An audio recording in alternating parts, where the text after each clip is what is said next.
Greetings and welcome to the Mount Rushmore podcast. My name is Jeff, and I'm joined, as is my curse, by my good friends Richard. Hello. And Michael. Howdy. Richard and Michael like to debate and deliberate the Mount Rushmore of any given topic, and this week's topic is the Mount Rushmore of sports movie cliches. But guess what? There is a new kid on the team, a hotshot up-and-comer, straight up out of the minor leagues, and he's coming in, and we're all fighting for our spot. We're jockeying for position. That new kid is Paul Preston. How are you doing, Paul? Hello, gang. I am well. Glad to be back. Last time, of course, we talked about invisibility. I dig the format. I'm ready to play again. Thanks so much for joining us. My name is Jeff.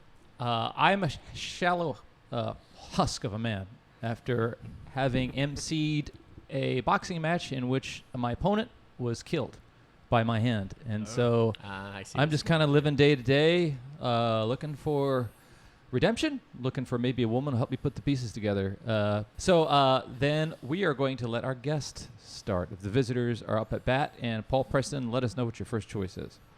Okay, well, I started looking at sports movies online. I went to Wikipedia that has a list of sports movies, and I started counting them. I got to about 206, and I realized that included documentaries, and that also was only football. So there's a lot. So by now, pretty much all the cliches have been done. If you're making a sports movie now, you're just doing things that a movie has already done. If you go beyond what a sports movie has already done, I'm going to be wildly impressed because it seems like everything's been done. Yeah, I think there are interesting things that happen just in movies and in storytelling.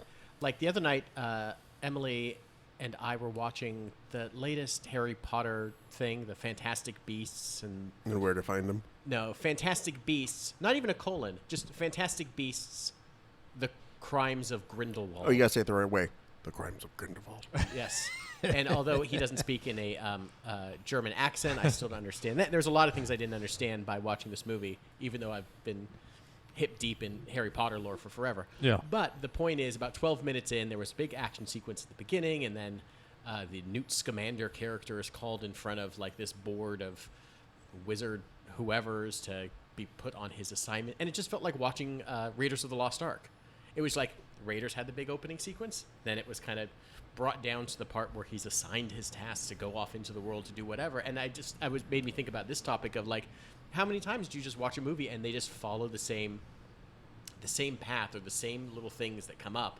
And with sports movies and the cliches in it, I'm sure we're going to get on a lot of things that you're going to be like, oh, I know about this in 7 or 8 movies. And you just say this thing and like the world opens up and it's like, that's been done. Yeah. And sadly, I think I can say I've just lived too long. Mm-hmm. Like there's a new Lion King out, and I told someone that you're going to see it, and I said, I saw it in 94, and he said, that's a weak take. And I thought to myself, it's, from what I've been told, much of it is shot by shot the same. Right. It's just a newer level of animation that may or may not be as charming. So I'm in no hurry to go and see it. So that's the same thing with a lot of these sports cliches, in a movie. It's like, I've seen this before. Now, how well are you going to do it? To people younger than me, brand new thing. I went to see Neighbors 2. Audience was laughing their ass off. Loved it. I'm sitting there going, I've seen all of these jokes for 20 years, but the person next to me is 20. So whole new world for them. Yeah. And so that I agree with that take. All right, absolutely. Paul. So with that, I don't bring anything off the beaten path. This is pretty much something you almost have to have for a sports movie, and that is the underdog. There you go. Maybe not as much a cliche as a vital element to a sports movie.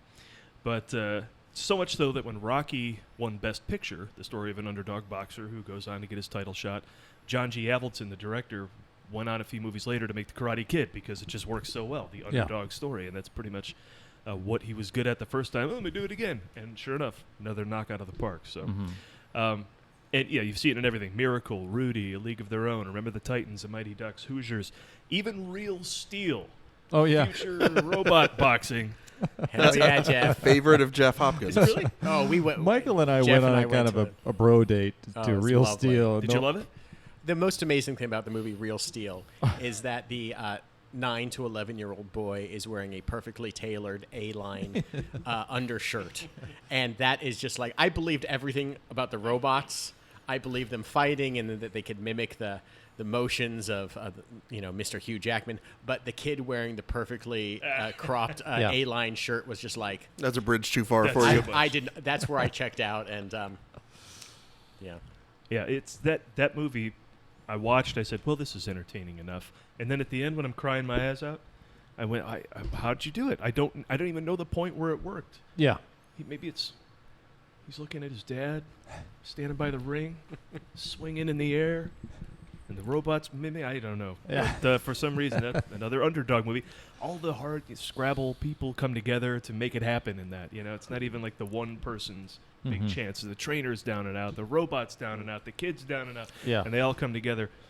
Seabiscuit's the same way, and nobody's good in that. The jockey's too small, the owner's got no shot, and the horse is banged three up. legs. Yeah. Yeah, and sure enough. Yeah, it's hard to make an inspirational movie about the 1927 Yankees just Right. stomping on people. Yeah. Here's a guy born into it all, and he has a life of privilege, and he never stops winning. The end.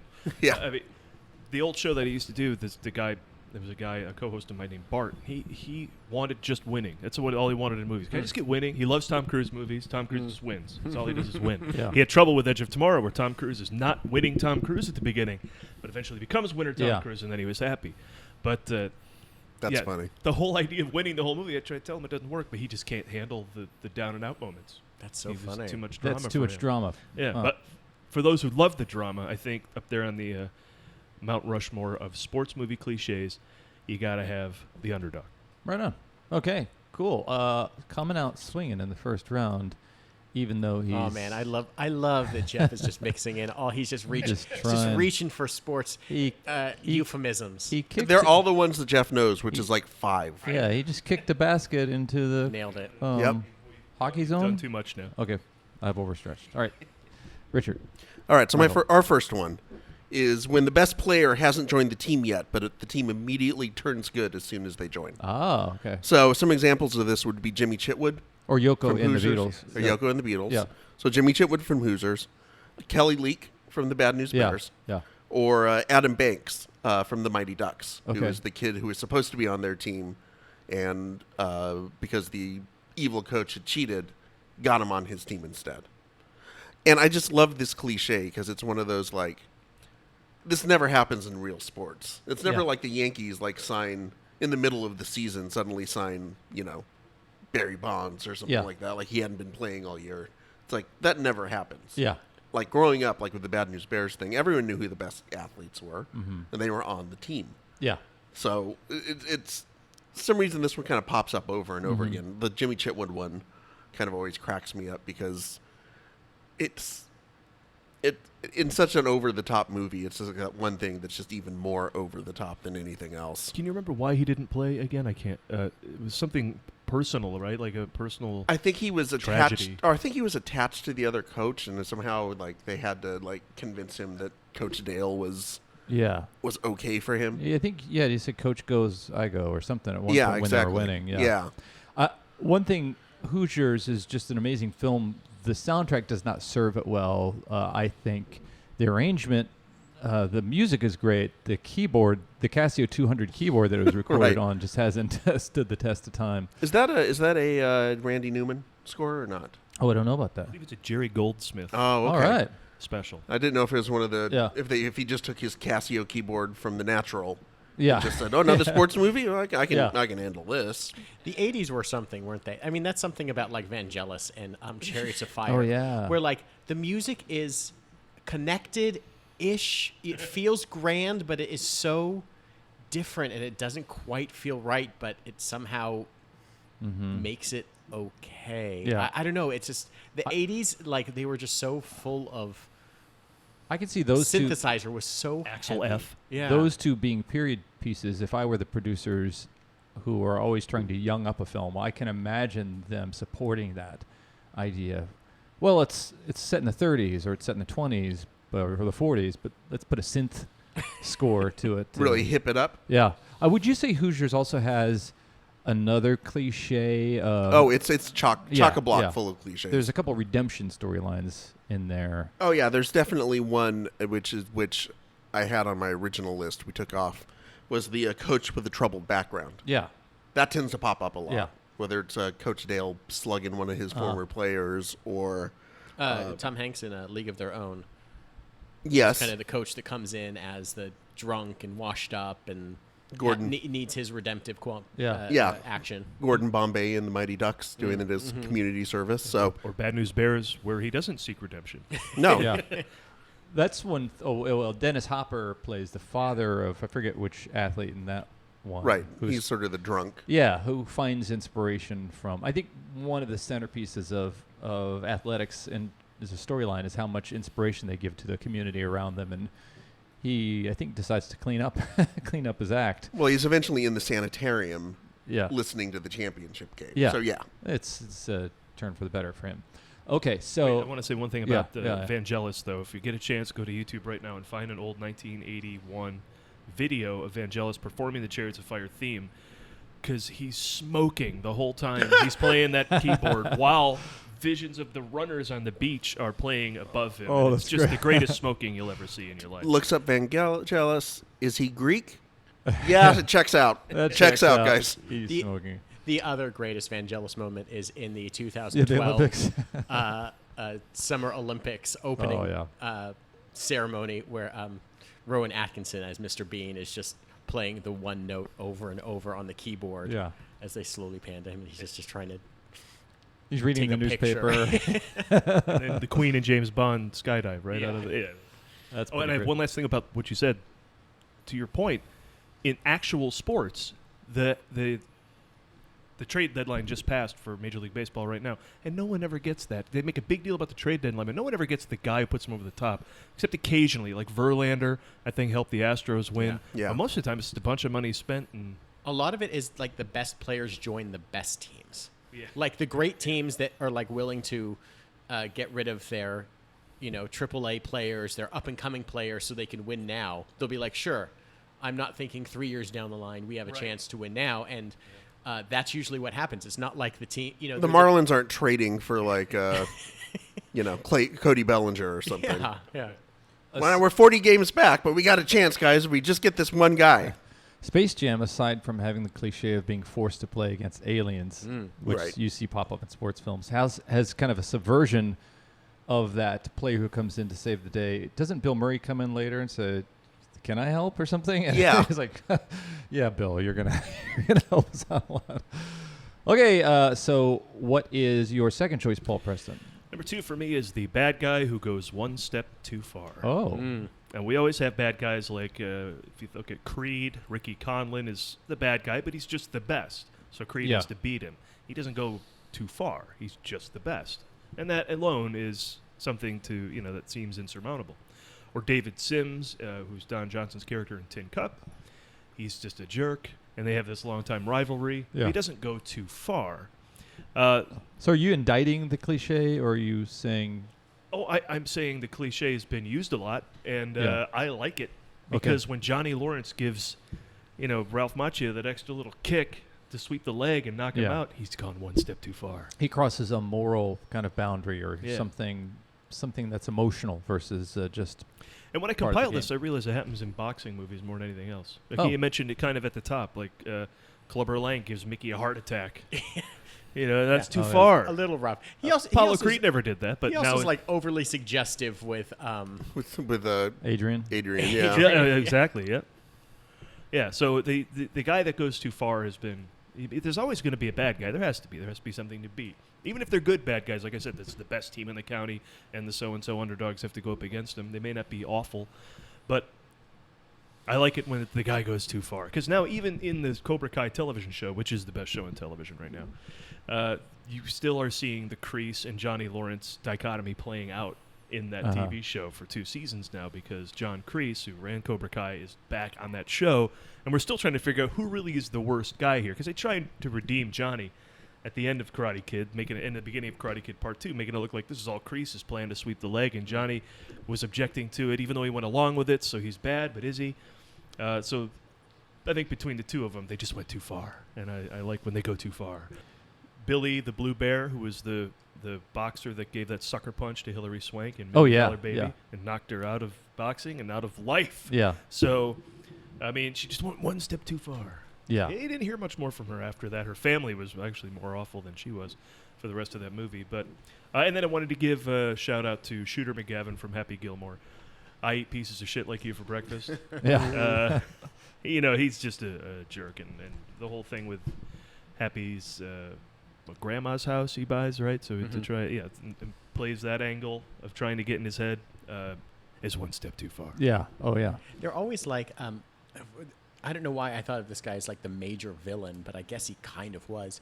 In Rookie of the Year, there's like the John Kruk looking dude who's like Ogre from that's right, yeah, whatever his name from is. from Revenge of the Nerds, and he's standing at the plate and he just wants to tee off, like he just wants to beat up this 12-year-old boy. Like if he had his druthers, he would just like Hit a liner back charge at the mound oh. and just destroy this 12-year-old boy who's kind of like showing up the league. But he's just this great, like all you can tell all he wants to do is humiliate this boy. That all this kid is trying to do is just get through. He doesn't know how he got these powers. He broke his arm, and that's ridiculous. But like, it's just so funny. Like those villains that you can tell. Like, yes, he would fight a 12-year-old. But if he did too, that would probably be one step too far. If he threw a bat at the kid. That's true. That's true. He never. Maybe he did. They didn't. A Disney film didn't quite allow showed him major to. league restraint. Yeah. Yeah. All right, Winfield. So our next choice is the depressed locker room, Oh, wow. which appears in almost every film when it's either halftime or someone has gotten injured or I don't know, guys, we just can't make it. What are we going to – there's always a scene. It's like the middle of the season and they've just lost like 5 games in a row or something. Yeah. Yeah. That requires something to get them out of that funk. But there's always a scene when like sometimes it's just like heartbreaking. In like A League of Their Own, it's just like the scene when Betty Spaghetti finds out that like, oh, her husband's dead. And like that locker room's not going to cheer up no matter what. Right. That's a little extreme, but there are just in every sports movie that is like team-based.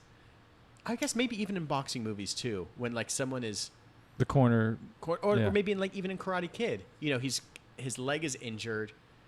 He's in the locker room. He needs Mr. Miyagi to do his super healing touch on him. But like it's just this downer of the scene, and they always comes in, not quite 3/4 into the movie, but like 4/5 into the movie, just enough time for things to slow down so it can reamp for like the final climactic scene. But it's always just like it's too tough. We can't make it.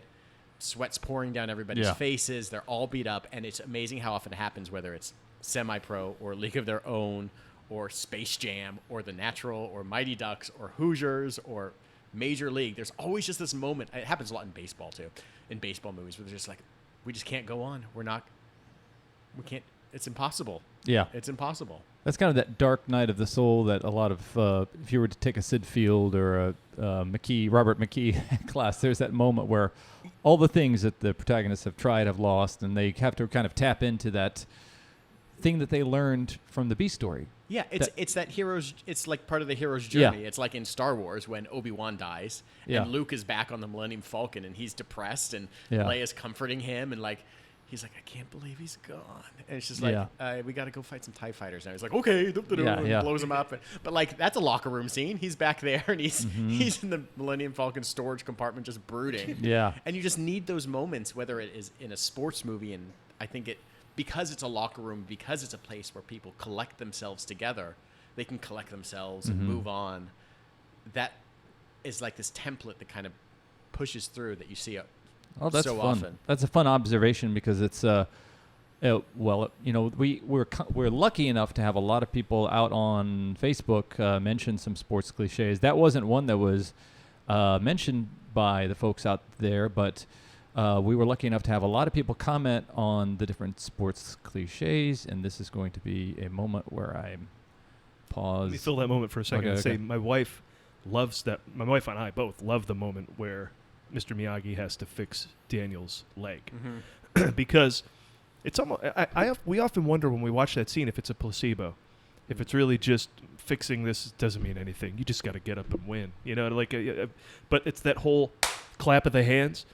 Like, as he's sitting on the table going, oh, Mr. Miyagi, my shoulder's hurt. I'm done. I can't win. Have you seen him? The whole team's against me. Everyone's out of like. And now in our lives, like when we see ourselves going into like a pit of despair, like the locker room despair. That's what brings us out of it. We go, wait a second, oh, my car's not starting. Great, I'm going to be late for work. And then what? I got this meeting at 10 o'clock, and I didn't drive. I got to go home, and I got an errand to do. It's sort of a weird little thing we've adopted in our lives. My wife now has a picture of Mr. Miyagi in the back of her sweet. phone. So every once in a while, you remind yourself, hey, clap, end it, let's move on. We got things to do. That's a good one. So I should say that Anderson Dadu suggested bringing in the expert unsigned amazing talent that surprisingly isn't currently on a team. Okay, that's pretty So much that's ours, kind of yeah. linking up to the first one there. And Tim Granlund, when the team wins every game in dramatic last-minute fashion, but then commented, oh, wait, UVA just did that in basketball.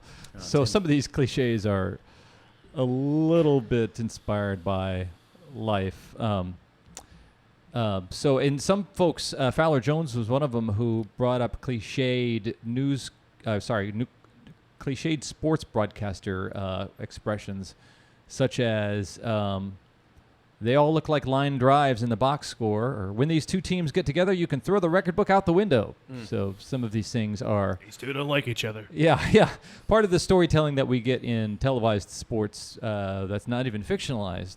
So that was kind of fun. So, gentlemen, Halftime. Whoa, And we got to collect ourselves. before we go to our halftime, I want to let you Jeff, know I'm really not feeling good about this. that I think we got to pull ourselves. guys hit the locker room. I'm going to throw a bunch of bats into the shower. You lollygag around the infield. You lollygag around the outfield. You know what that makes you? Not really sure. A bunch of lollygaggers. Durham, that's my favorite. That's the late great Trey Wilson. Yeah. So, want to let you know that the Mount Rushmore music duo bands. Mount Rushmore duo bands. Is that our next week's episode? The Mount Rushmore of duo bands. We would like you to join us for that episode next week. But I also want to invite you to join another podcast entirely, and that is the one that is created by our special guest, Paul Preston. Paul, would you tell us about your podcast?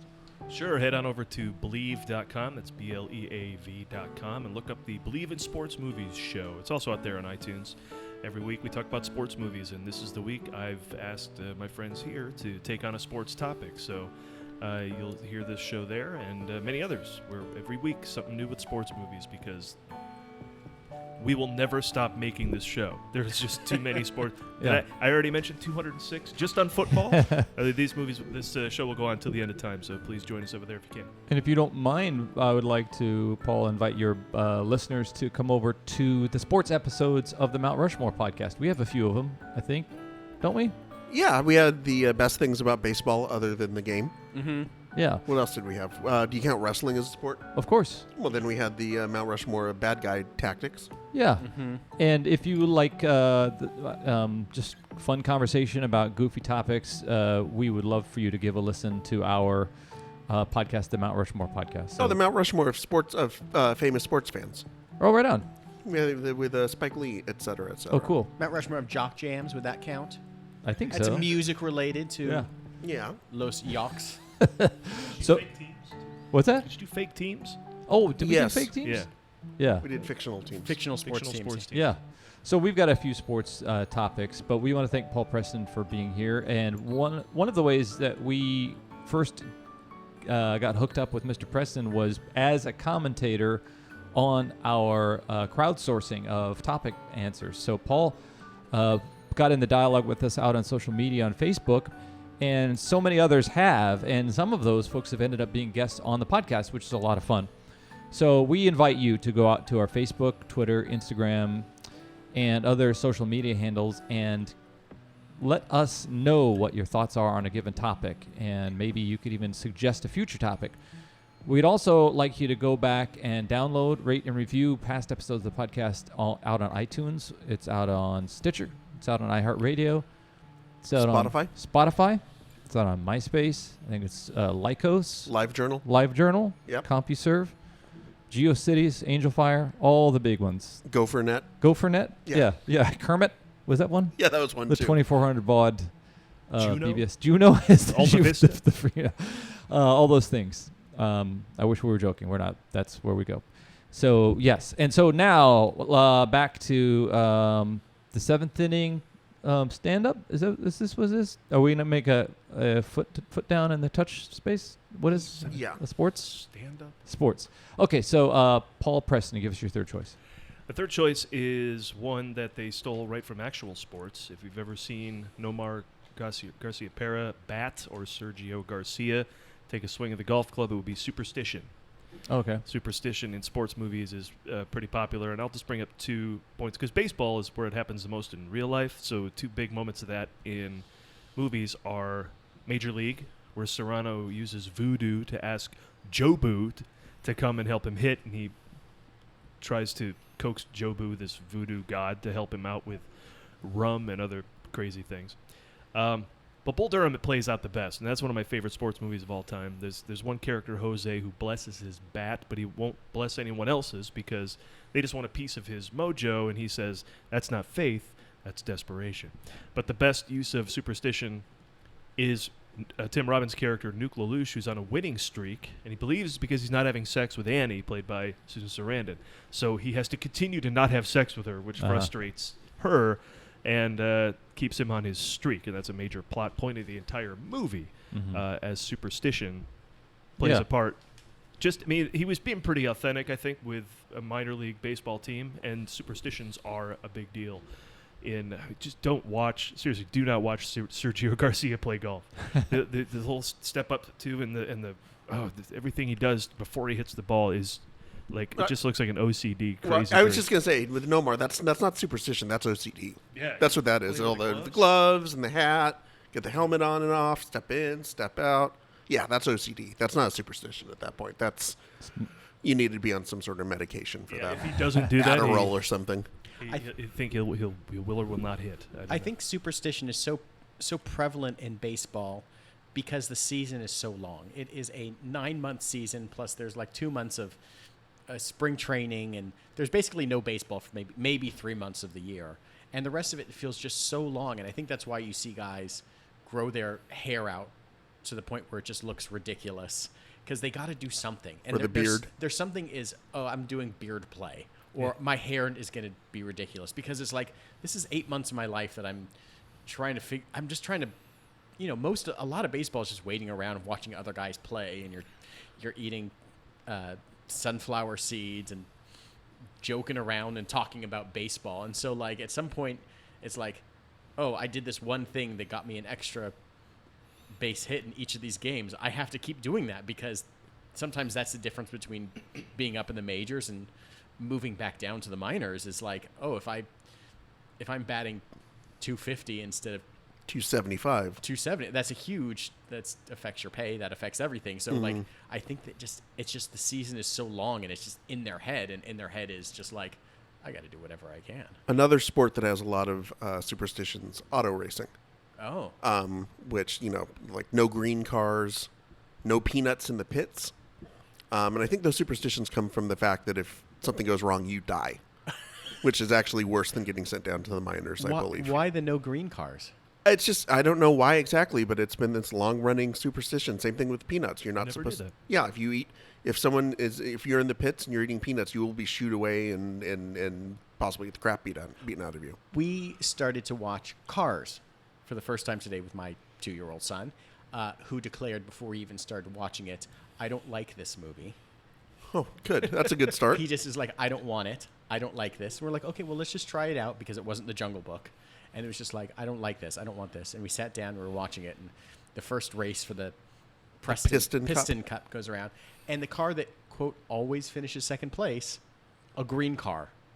I think they did that on purpose. I bet it was. Because, I mean, Lightning McQueen is this bright red hot rod car, and then the other car that's always winning is this blue car. I can't remember the names of the other ones, but it was just so strange that you mentioned green, and then the guy that happens to never quite win, and they literally say, always comes in second, which if that's not a setup for the end of the movie, that's right. Just writing 101. It's just like, oh, he's green now, and that makes a lot of sense. There you go. Yeah, John Lasseter was crazy, and probably still is wherever he is now, crazy into NASCAR and racing. So yeah, I'm sure that was on purpose. Yeah.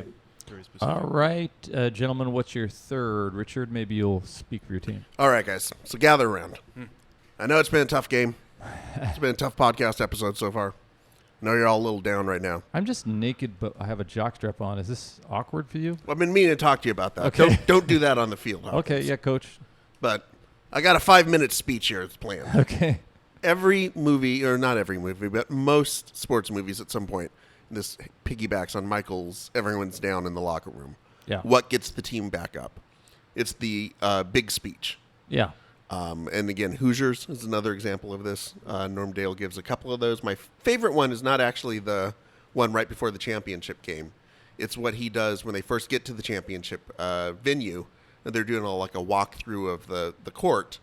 And he has them measure how tall the basket is. Mm-hmm. And they come back and say, well, it's 10 feet. He goes, well, that's the same as where we play, right? Oh, yeah, coach. All right. And that's basically it. The whole point being, doesn't matter if you're playing in a 10,000-seat arena or our little crummy 500-seat stadium. It's still a basketball hoop. Yeah. But then he has the bigger one where he's like, I love you guys and all that. There's Miracle, which is actually based on the real speech that was given before the Finland game, I think. Mm-hmm. And, of course, Any Given Sunday. The game football's a game of inches. That speech. And I mentioned this one specifically because as you guys listen, if you guys have listened to the show before, you know Michael and Jeff and I know each other through adult kickball. And I used to try to give some version of like a big, like heartfelt, I really love you guys and it doesn't matter, da-da-da-da. Never worked. No, of course. It never works. And then people were checking their phones, doing their nails, anything but listening to my like heartfelt I love you guys speech. Never works. My friend Scott Hatch from CrossFit mentioned the inspirational coach's speech. And I was surprised at how many versions of that. One person did mention win one for the Gipper. Now, as I recall, was that a coach's speech? And that was in Everybody's All-American? Or everybody? Newt Rockne All-American? Newt Rockne All-American. I think it's Newt Rockne that gives the speech, isn't it? Is it? I don't know. I actually haven't seen it. The Gipper is an alien. Is it an alien? An alien? It sounds like an alien. The prequel to Space Jam. to Space Jam. The Gipper is another athlete who's in the hospital or dead. I don't know. Yeah, I think he's sick. Okay. You're thinking of Brian Piccolo. That's right. Yeah, Brian's song. Okay. Now I'm going to start crying. Thanks. Oh, man. Okay, so... I love Billy Bob Thornton's speech in Friday Night Lights. Oh, Can You Be Perfect? Yeah. Yeah. My heart is full. Yeah. That was so good. It kind of inspired a whole show. I mean, that authenticity that he brings to that. So, so Preston, what do you got?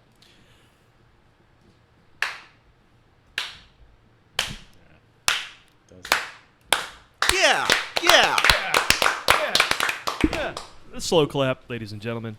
I had to find the origins of it because we probably all remember the first time we saw a slow clap in a movie. For me, it was Rudy, but it happened before Rudy, which I found out through revisiting some of these sports movies just now. In fact, Rudy was released October 13th, 1993. 2 weeks earlier, in Cool Runnings, they have the slow clap that sort of ends the Jamaicans' run for the bobsled title.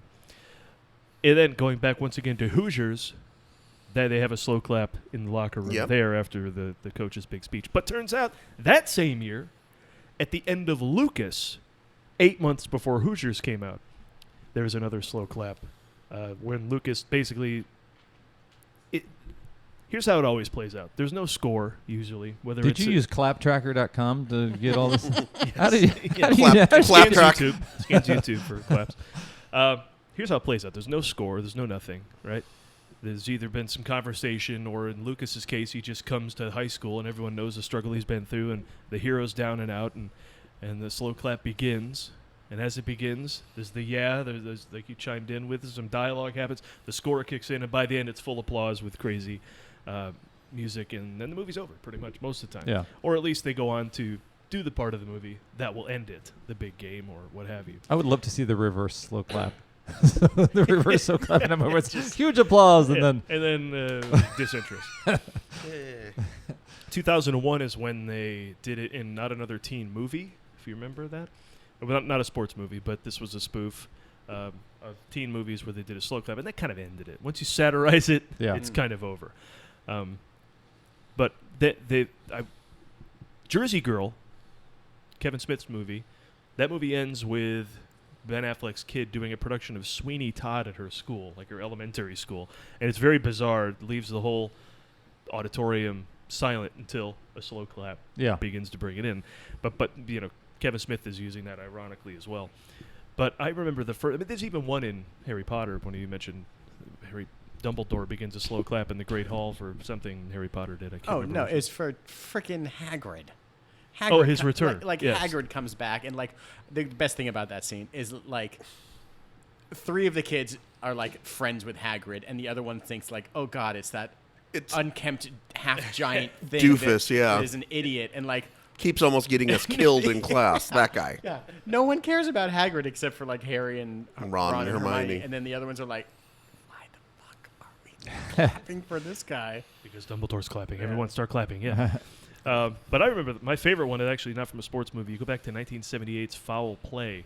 With Chevy Chase and Goldie Hawn. I don't know if you remember, the whole finale takes place up in the rafters above a theater during a big opera production. Mm-hmm.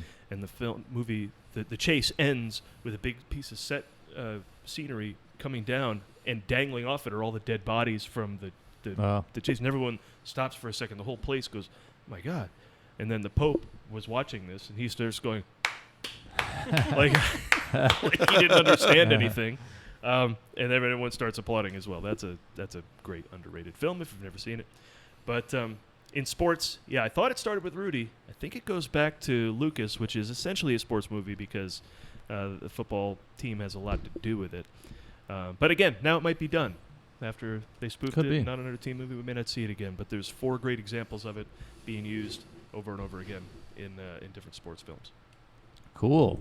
Freddie Winfield. Women in sports. What? Wait, what? Spit take. They're going to let women play sports now? I can't believe it. What? The idea.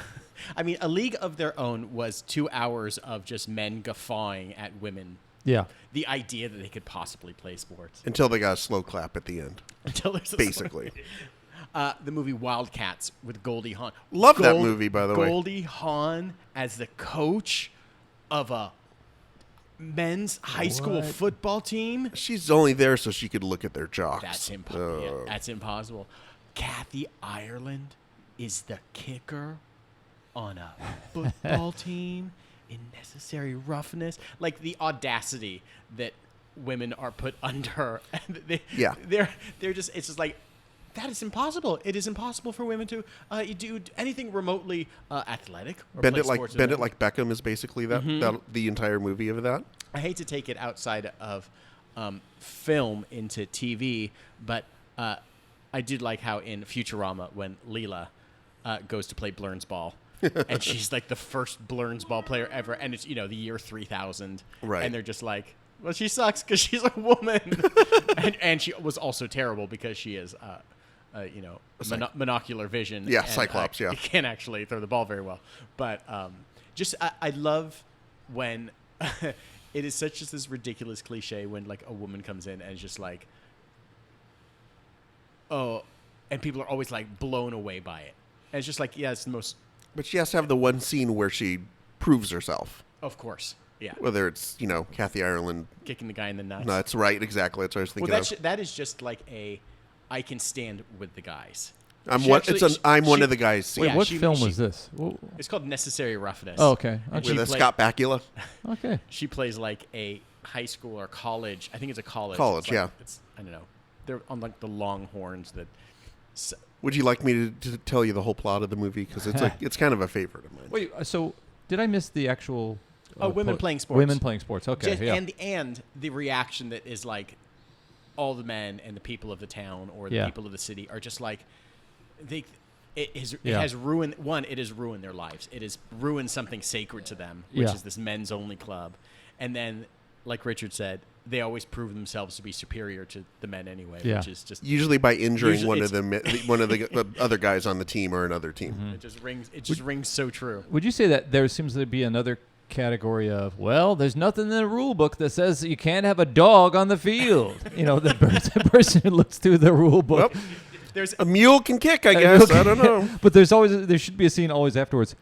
but common sense says we're not gonna fucking do this, and then the movie's over. There's another thing I'd like to highlight in the movie She's the Man, where Amanda Bynes, thank you. She plays the twin. She's a soccer player, and she plays the twin of her brother Sebastian, who goes to some school, and then she dresses up like the man. It's kind of a gender swap thing. She dresses up like him, and then near the end of the movie, of course, she reveals herself. She's in love with also some other player on the team, and then she's allowed to, just like you said, there's no rules. There's no rule. But she's allowed to stay, and of course, she makes the game-winning goal at the end, and like a penalty kick or whatever. But it's just like. And then there's the scene where she rips her top open to show. Oh wait, that's just one of the guys. Just one of the guys. Sorry, my bad. But like, I find it very interesting that it does, women will forever be looked upon as lesser than until they prove themselves, and it's up to them to prove. They can't just be equal. It is. Yeah. They have to prove themselves at some point, and it's just like, can we get past this?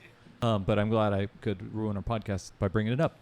So I wanted to go to our Facebook community and thank all the folks who made really great. And what I kind of surprised that we didn't hear some of these suggestions.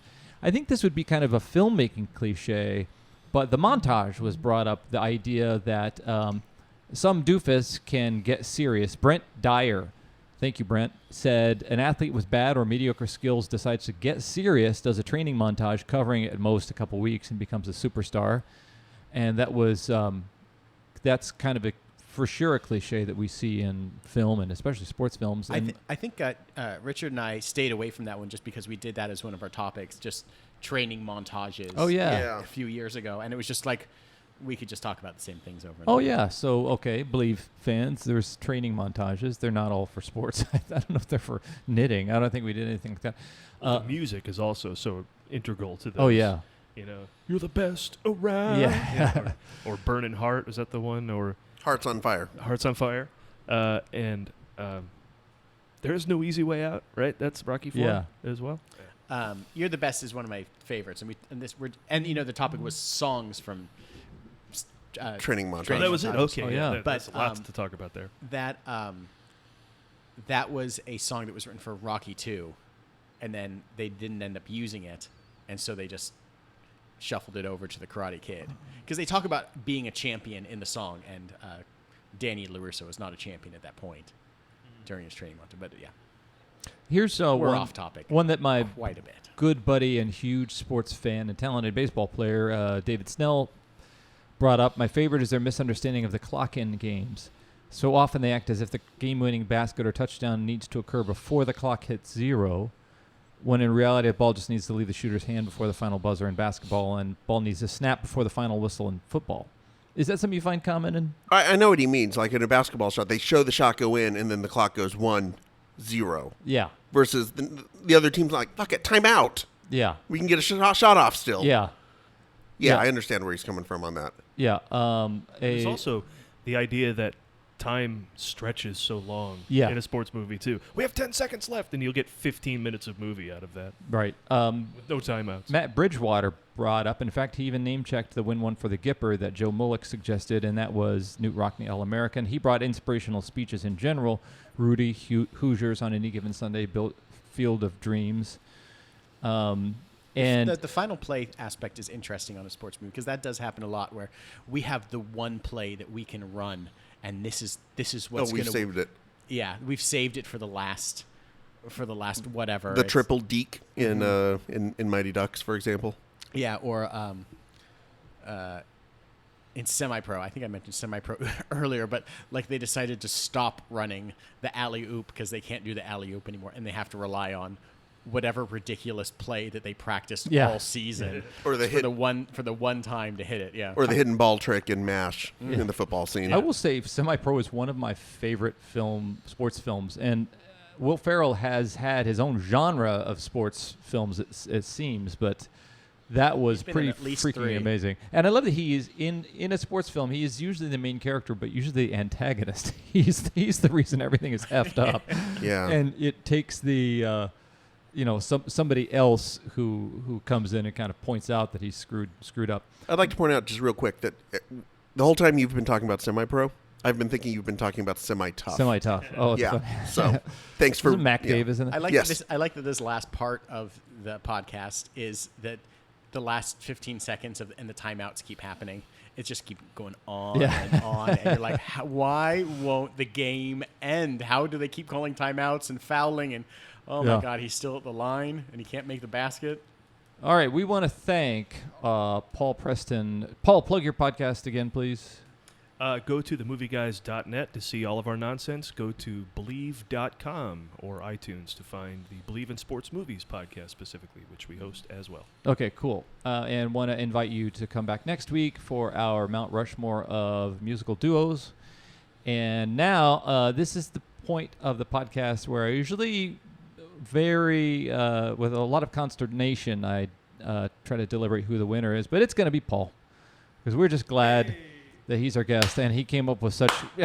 Oh my God, underdog, bad guy, one step too far, superstitions, slow clap. Paul Preston is the winner. What spunk that kid has. Made some great choices, and we're really glad he was here. So thanks so much for listening to the Mount Rushmore of movie sports cliches. My name, as always, is Jeff. I'm Richard. And Michael. Paul Preston. Peace out. We did it. Guys, we did it.